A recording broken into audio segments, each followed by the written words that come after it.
चलिए हम लोग अब एग्ज़ाम के बहुत करीब है, तो पार्ट 1 और पार्ट 2 आप लोग देख लिए होंगे। चलिए देखते हैं हम लोग पार्ट 3। इसमें भी आपको 20 ऑब्जेक्टिव मिलेगा, और यदि 60 ऑब्जेक्टिव बना लेते हैं तो शायद आपका एग्ज़ाम हॉल में, हाँ, वो जो एक मुंह देखना पड़ता है वो मुंह देखना नहीं पड़ेगा, आपको अच्छा खासा फील होगा। चलते हम लोग देखते हैं। पहला क्वेश्चन है 41 नंबर में, 120 में 2 का अधिकतम घात होगा तो कैसे किसी चीज़ का घात निकालते हैं। तो उसको सबसे पहले हम लोग फैक्टराइज करते हैं। क्या करते हैं? फैक्टराइज। देखिए 2 6 जा 12, देखते चलिएगा आप लोग।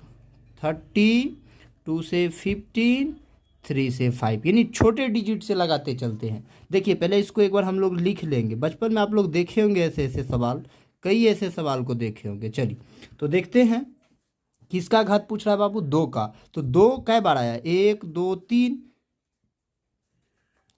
उसके बाद देखिए दो, दो कै बार आया है? 3 बार।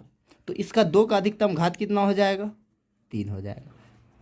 2 का अधिकतम घात कितना हो गया? 3 हो गया। समझ में आ गया ना? ऐसा क्वेश्चन आएगा तो शायद आप बना लीजिएगा। चलें हम लोग नेक्स्ट क्वेश्चन में चलते हैं। चलिए हम लोग 42 नंबर क्वेश्चन को देखते हैं। और इसमें क्या है, साइन ए बराबर 8/17 हो तो कॉट ए का मान ज्ञात करना। कुछ भी के, कॉट ए के है, टेन ए के है, सेक ए के है, कोसेक ए, कुछ भी के, बस तुरंत देखिए। तो साइन थीटा बराबर होता है P/H। क्या होता है? P/H। तो P में कितना हो गया? 8, और H में कितना हो गया? 17। तो यहाँ देखिएगा इसमें 3 बात होता है, P/B/H, यानी PH दिया हुआ है तो निकालना क्या पड़ेगा? बी निकालना पड़ेगा। पहले हम लोग को क्या निकाल लेना है? बी निकाल लेना। चलिए तो बी बराबर होगा under root H square minus P square. क्या हो जाएगा? Under root H square minus P square. तो देखिए एच बाबू कितना है? 17, तो 17 का स्क्वायर, फिर पी कितना है? 8, 8 का स्क्वायर। चलिए 17 का स्क्वायर हो जाएगा 289। कितना हो जाएगा? और 8 का हो जाएगा 64। कितना हो जाएगा बाबू? 64। घटा दिए तो हो जाएगा 225, और इसको तोड़ दिए तो निकल के आ गया कितना? 15। कितना निकल के आ गया? 15 आ गया। हमको निकालना क्या है? कॉट ए का मान। किसका निकालना है? Cot A. तो टेन ए का उल्टा होता है कॉट ए, तो टेन थीटा बराबर क्या होता है? P/B। तो इसका क्या हो जाएगा? B/P। क्या हो जाएगा? B/P। तो B कितना हम लोग का? 15, और P कितना है हम लोगों का? 8। तो 15/8 इज द करेक्ट आंसर। समझ में आ गया होगा ये भी क्वेश्चन। चलते हम लोग नेक्स्ट क्वेश्चन। फिर नेक्स्ट क्वेश्चन है 43 नंबर, किसी पासे को फेंकने पर सम संख्या आने की क्या प्रायिकता होती है। जब हम किसी पासा, देखिए पासा कहते किसको? लूडो का छक्का। बचपन में हम लोग का फेवरेट गेम होता था लूडो का गेम, ठीक है। तो एक पासा में 6 डिजिट होता है, 1 से लेकर 6 तक होते हैं। इसमें कह रहा है सम संख्या आने की। तो देखिए जब हम 1 2 3 4 5 और 6 को लिखते हैं तो सम, सम मतलब होता है जोड़ा। तो सम कैठ आया? देखिए 2 4 और 6, ये 3 सम आते हैं। और एक पासा में टोटल घटना होता है 6, होता है ना जी। तो इसको काट दीजिए तो इसका आंसर कितना आ गया? 1/2। मान लेते विषम कहेगा तो कैसे निकालिएगा? 1 2 3, उसको भी 3/6 कर देंगे। काट दिए, कितना आ गया? 1/2। अभाज्य कहेगा 2 3 5, तो 3/6 काट दिए, कितना आ गया? 1/2। कोई भी टाइप का यदि इससे आएगा आप आसानी से आप बना सकते हैं। समझ में आ गया ना? चलते हम लोग नेक्स्ट क्वेश्चन 44 नंबर में। बहुत सिंपल क्वेश्चन है। 96 को अभाज्य गुणनखंड के रूप में लिखे। किसको? 96 को फैक्टराइज में लिख देना। चलिए देखिए अभी तुरंत देखते हैं हम लोग। 2 से तोड़ दिए, 2 चौके 8, 2 8 16, कोई दिक्कत? फिर 2 से लगा दिए 24, फिर 2 से लगा दिए 12, फिर 2 से लगा दिए 6, फिर 2 से लगा दिए 3, कोई दिक्कत? हो जाइए फ्री। चलिए तो 2, फिर है 2, फिर है 2, फिर है 2, क्या हो गया? 1 2 3 4, एक और 2 है 5, और लास्ट में है 3। अब देखिए इसको लिखेंगे कैसे? 2 कैठो था? 1 2 3 4 5, यहाँ क्या दे दीजिए? 5, बच गया क्या? 3 इज द आंसर। यही हो गया आपका अभाज्य गुणनखंड रूप। कितना सिंपल था। क्या बन गया कि नहीं बन गया? चलते हम लोग 45 नंबर। 45 बहुत आसान, बिल्कुल एक बार खाली बोल जाए। tan 45 डिग्री का मान क्या होता है? तो tan 45 डिग्री का मान होता है 1। कितना डिग्री होता है मान? tan 45 का मान 1 हो जाता है। कोई दिक्कत? चलते हम लोग 46 नंबर में। चलिए हम लोग देखते हैं 46 नंबर क्वेश्चन। यह क्वेश्चन क्या कर रहा है? यदि 6,8,9,x तथा 13 का माध्य 10 हो तो x का मान ज्ञात करें। जानिए माध्य बराबर क्या होता है। सबसे पहले माध्य बराबर होता है सभी प्रेक्षणों का योग, सभी प्रेक्षणों का योग बटा कुल संख्या। क्या होता है? सभी प्रेक्षणों का योग बटा कुल संख्या। तो सब माध्य हम लोग को यहाँ देखिए, यदि 6, 8, 9, x तथा 13 का माध्य कितना दिया हुआ 10, तो माध्य कितना 10, और सब प्रेक्षण क्या है देखिए, पहला प्रेक्षण है 6, सभी प्रेक्षणों का योग, तो योग मतलब होता है जोड़, 6 + 8 + 9 + x और 13, तो बटा कुल संख्या, प्रेक्षणों की कुल संख्या। तो बताइए प्रेक्षणों की कुल संख्या कितना है, गिनिए 1 2 3 4 5, कितना हो गया 5। अब जानते हैं कोना कोना गुजू गुजू कौन कोना, सीधे बंगाल कोना। चलिए सीधे बंगाल कोना जाते, 10 × 5 = 50 हो गया। एक को सबसे गुना करेंगे तो वही हो जाएगा सैमसंग वाला। तो 8 × 6 = 14, 14 × 9 = 23, 14 × 9 कितना हो गया 23, 3 × 26 = 10, कितना हो गया 36 + x। अब ये 36 इधर आ जाएगा, आ गया इधर, तो प्लस में तो किस में आ जाएगा, माइनस में आ जाएगा, बराबर हो गया x। x बराबर देखिए तब क्या निकल गया, 50 में से 36 चल जाएगा तो कितना हो गया 14। 14 इज द करेक्ट आंसर। समझ में आ गया होगा। तो ऐसा सवाल एगो आपको आएगा और आपको सॉल्यूशन कर। चलिए इसको समझ गए होंगे आप लोग, माध्य निकालना और माध्य रहने के बाद x भी निकालना। चलिए अब आप लोग सीख लिए। अब नेक्स्ट नंबर 47 नंबर देखते हैं हम लोग। कहता है यदि साइन थीटा बराबर कॉस थीटा तो थीटा किसके बराबर होगा। आप याद रखिएगा, जब साइन थीटा और कॉस थीटा, जब टेन थीटा और कॉट थीटा, जब सेक थीटा और कॉसेक थीटा, ये कब बराबर होता है, जब थीटा का मान 45 डिग्री होता है, तो दोनों क्या हो जाते हैं, इक्वल होते हैं। तो कितना डिग्री हो जाएगा 45 डिग्री, कितना डिग्री 45 डिग्री, याद रहेगा ना। जब ऐसा क्वेश्चन रहेगा साइन थीटा बराबर कॉस थीटा, टेन थीटा बराबर कॉट थीटा, सेक थीटा बराबर कॉसेक थीटा, तो याद रखिएगा 45 डिग्री का मान दोनों का क्या हो जाता है, इक्वल हो जाता है। चलते हम लोग नेक्स्ट क्वेश्चन में। नेक्स्ट क्वेश्चन हम लोग का 48 नंबर है। कहता है निम्न में से कौन सी अभाज्य संख्या, देखिए इसमें हम ऑप्शन दिए, काहे ऑप्शन दिए हैं, अभी ढेर सारा दे देते तो थोड़ा आपको समझने में भी दिक्कत होता। हाँ, अभाज्य संख्या होगा कौन, जानिए, जिसका केवल और केवल 2 फैक्टर हो, जिसका केवल और केवल 2 फैक्टर हो। फैक्टर कहने का मतलब गुणनखंड, कितना गुणनखंड हो, 2 से ज़्यादा हो गया तो अभाज्य संख्या नहीं, भाज्य संख्या हो जाएगा। और यदि केवल और केवल 2 फैक्टर होंगे तो कौन सा संख्या होगा, अभाज्य संख्या होगा। तो अब बताइए, पहले 29 को देख लीजिए। तो 29 में एगो 1 से लग रहा है, और 2 से लगेगा नहीं लगेगा, 3 से लगेगा नहीं लगेगा, 4 से भी नहीं लगेगा, 5 से भी नहीं लगेगा, क्या से लगेगा, केवल 29 से। तो मेरे ख्याल से यही हो जाएगा इसका। और देख लेते हैं 25 में, देखिए 25 में 1 से, 5 से भी, 25 से, ये तो नहीं होगा। 16 में देखिए 1 से, 2 से, 4 से, ये भी नहीं होगा। 15 में देखिए 1 से, 3 से, 5 से, बहुत सारा लग रहा है। तो सबसे छोटी अभाज्य संख्या मतलब क्या कहता है, सब कौन सी संख्या अभाज्य होगा, तो इसमें 29 अभाज्य संख्या हो जाएगा। समझ में आ गया होगा। चलिए अब हम लोग नेक्स्ट क्वेश्चन 49, चलिए हम लोग देख रहे हैं 49 नंबर क्वेश्चन। ये एक ट्रिक बताते हैं, अभी हम सॉल्यूशन नहीं बताएंगे, और आपके एग्जाम में ये दोनों क्वेश्चन आएंगे, आपको बनाना। कह रहा है 2 समरूप त्रिभुजों की 2 संगत भुजाएं 3:5 में है। देखिए जब त्रिभुज की संगत भुजाएं के अनुपात दिया रहे और क्षेत्रफल पूछे, तब बस दोनों का क्या कर दीजिए, स्क्वायर कर दीजिए। ये अनुपात कितना है 3, तो 3 का कितना हो जाएगा 9, और 5 है तो इसका हो जाएगा 25। भुजा दिया रहेगा, क्षेत्रफल पूछेगा, ऐसे कर देंगे। सेकेंड टाइप देखिएगा कितना मुझे, क्षेत्रफल दिया हुआ है और क्या पूछ रहा है, त्रिज्या का अनुपात। बस कुछ नहीं कीजिए, इसको तोड़ दीजिए।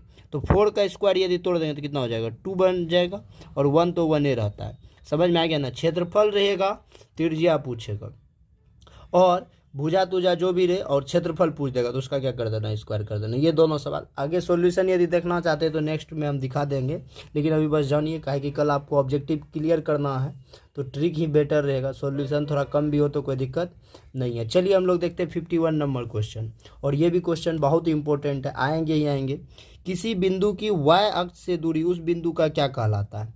देखिए यदि x अक्ष से दूरी पूछेगा तो y निर्देशांक कहलाएगा, और y अक्ष से पूछेगा तो x निर्देशांक कहलाएगा। तो क्वेश्चन क्या पूछ रहा है, y अक्ष से दूरी क्या कहलाएगा, तो x निर्देशांक कहलाएगा। क्या कहलाएगा, x निर्देशांक कहलाएगा। x अक्ष से दूरी पूछता तो y निर्देशांक हो जाता। आया समझ में कि नहीं, फिर से समझिएगा, यदि किसी बिंदु की y अक्ष से दूरी उस बिंदु का क्या कहलाता है।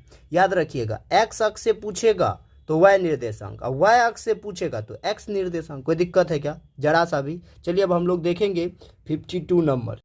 हम लोग देखते हैं 52 नंबर सवाल। कितना नंबर, 52 नंबर सवाल। इसमें कहता है किसी भी वृत्त पर कितनी स्पर्श रेखाएं खींची जा सकती है। ये क्वेश्चन बहुत ज़्यादा इंपॉर्टेंट है और याद रखिएगा पूछबे करेगा। किसी भी वृत्त पर कितनी स्पर्श रेखाएं खींची जा सकती है, तो अनंत रेखाएं खींची जा सकती है। अनंत स्पर्श रेखाएं खींची जा सकती है किसी भी वृत्त पर।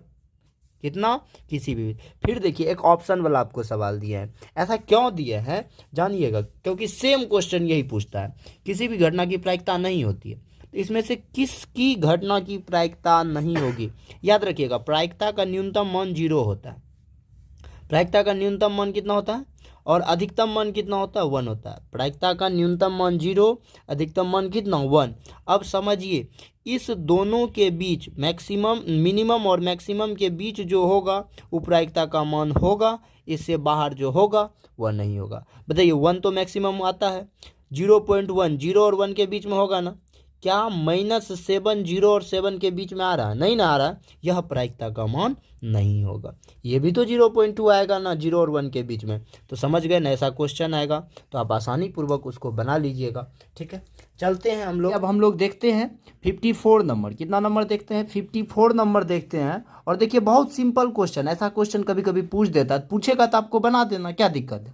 चलिए देखिए, माध्यक को m से डिनोट करता है बाबू। पहला बात ये कंप्लीट कर दीजिए, माध्यक को किससे डिनोट करता है, m से। बहुलक को mo से और माध्य को x से डिनोट करता है। ठीक है, किसे, और एक फार्मूला होता है MO बराबर, क्या होता है, MO बराबर 3m - 2x। याद हो गया होगा, MO बराबर क्या होता है, 3m - 2x। MO बराबर 3m - 2x। Concept clear. अब क्वेश्चन को पढ़ते हैं। किसी असममित बटन का माध्य और माध्यक क्रमशः 26.8 और 27.9 है, तो बहुलक होगा। क्या होगा बहुलक, यानी MO क्या होगा, M दिया हुआ है, X दिया हुआ है, तो खटाखट बैठाइए। सबसे पहले देखिए यहाँ पे माध्य यानी कि X क्या दिया हुआ है बाबू, 26.8, और आपका माध्यक क्या दिया हुआ है, यानी M क्या दिया हुआ है, देखिए तो 27.9 दिया हुआ है ना माध्यक, और हमको MO निकालना है। तो MO बराबर फार्मूला लगा दिए ना। चलिए समझते हैं, 3 × M कितना है बाबू, 27.9, 2 × x यानी माध्य कितना, 26.8। चलते हैं, अब इसको मल्टीप्लाई कर देते हैं, इसको मल्टीप्लाई करके घटा देंगे। तो 9 × 27 का 7 हासिल 2। ठीक है, दशमलव है तो दशमलव दे दिए। 7 × 21 2 23 का 3 हासिल 2, 3 दूना 6 2 8, कितना हो गया, 83.7 माइनस 8 दूना 16 का 6 हासिल 1, 6 दूना 12 1 13 हासिल 1, 2 दूना 4 4 1 5। कोई दिक्कत है क्या। चलिए बाबू साहब, 83.7 में से 53.6 को घटाए तो 7 में से 6 गया तो 1 बचेगा, दशमलव 3 में से 3 गया 0, 8 में से 5 गया 3, 30.1 इज द करेक्ट आंसर। समझ में आ गया कि नहीं आ गया, एकदम समझ में आ गया होगा। चलते हम लोग नेक्स्ट क्वेश्चन में, समझिएगा। एक शंकु की त्रिज्या तथा ऊंचाई क्या कहता है, क्वेश्चन नंबर है 55। कितना नंबर है, 55। एक शंकु की त्रिज्या तथा ऊंचाई क्रमशः r और h है। r और h है, क्या है, r और, यहाँ h छूट गया बाबू, दे देते हैं, r और h है, तो उसका आयतन क्या होगा। बताइए शंकु का आयतन क्या होता है। याद रखिएगा, शंकु का आयतन होता है 1/3 πr² h। क्या होता है, 1/3 πr² h। याद रहेगा ना, 1/3 πr² h। कोई दिक्कत, चलिए आगे चलें।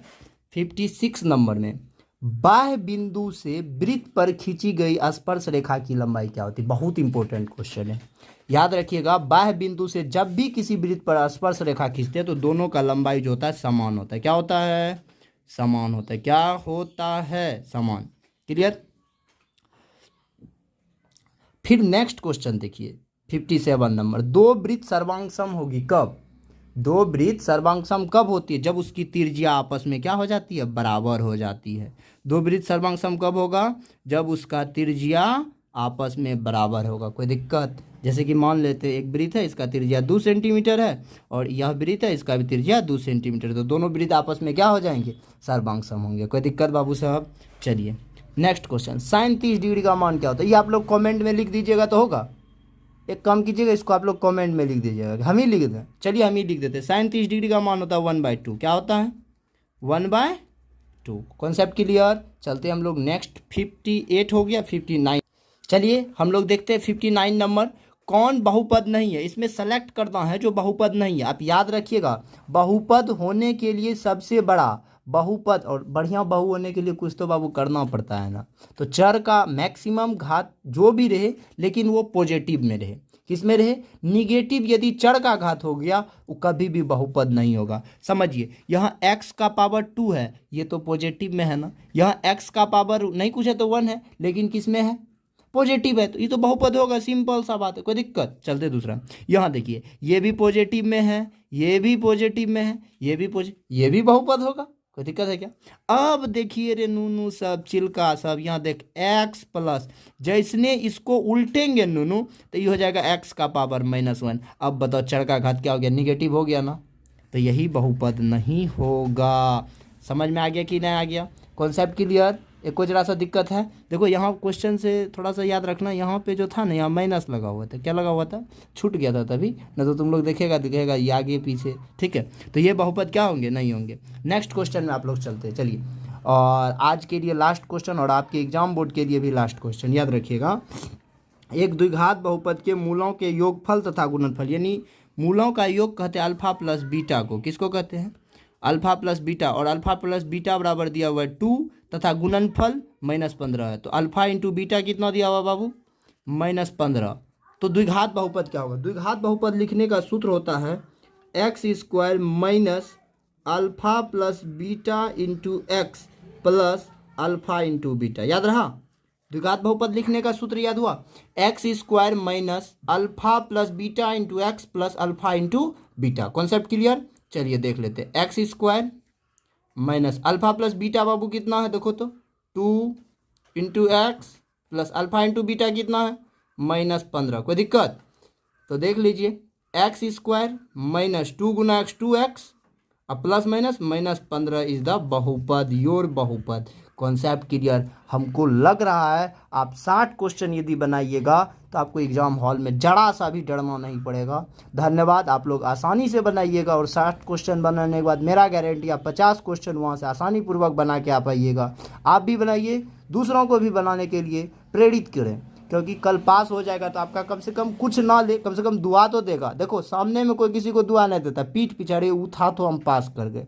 चलिए कम से कम दुआ लीजिए। और रात में होगा तो आज हम लॉन्ग क्वेश्चन का भी एक वीडियो बना देंगे, जितना इंपॉर्टेंट होगा उसमें आप लोग ज़रूर देखिएगा।